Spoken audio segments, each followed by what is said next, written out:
Bereit zum Futter fassen? So, since this interview actually takes place in the Natural History Museum in London, so how many hours did you guys, all of you, spend in museums and doing research before you animated the first dinosaur and those beautiful natural surroundings? How many hours? Boy, there was a lot.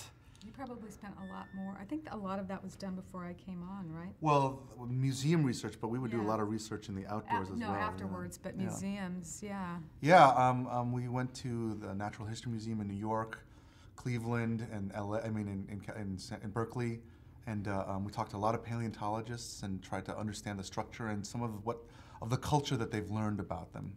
Yeah, but we also did a lot of research when out in Wyoming, where, of course, a lot of the bones and fossils are found. Yeah.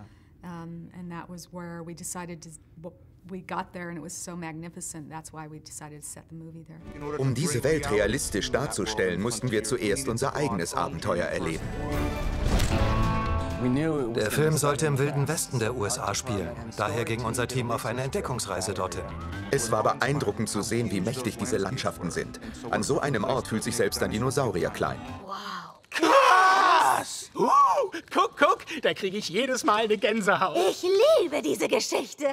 Yeah, and ARLO and Spot, like we see them there, are quite cute characters, and that's why it's so fascinating to put them against those photorealistic and sometimes very harsh natural backgrounds. Can you talk a bit about your vision for the look of the movie? Yeah, absolutely. You know, this has been about a survival story, about Arlo becoming a boy, being a boy and growing up to be a man, and so how would he be tested? And so nature became something really, really important in the research that we would do, that it was both beautiful and dangerous at the same time. So we really wanted to push nature in a way that you could feel that Arlo could get hurt out there.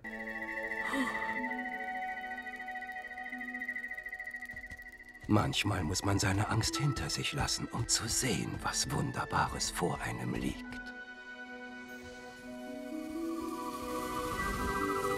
But it was beautiful at the same time.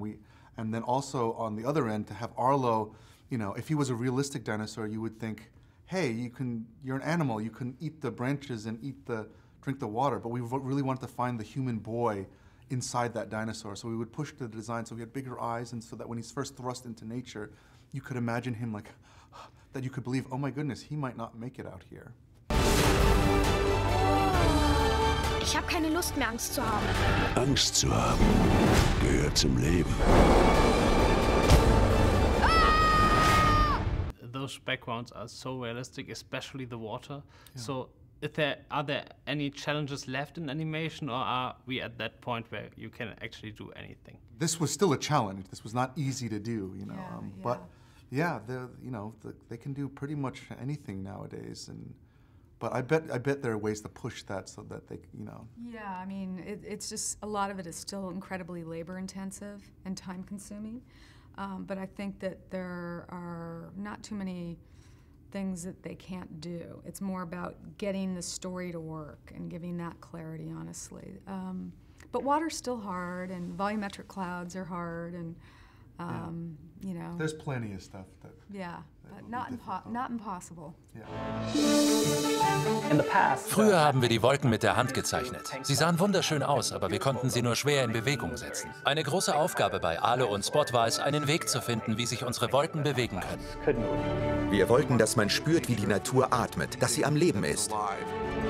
Und so hatten wir die Idee, alle Wolken in 3D zu erstellen.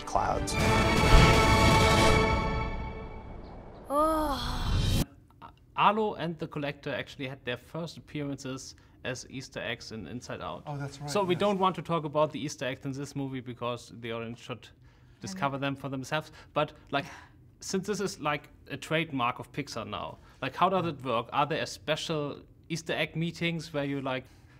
You know what? It's kind of organic. Yeah, but they wouldn't be like specific meetings. It would just be for me. Here, in one art meeting, they would be like, "Oh, here's a placement for the Pizza Planet truck, or A113, or something like that." And this one's a really difficult one because everything's organic. You know, the Pizza Planet truck. How do you hide that in the wilderness? It's so clear, and so.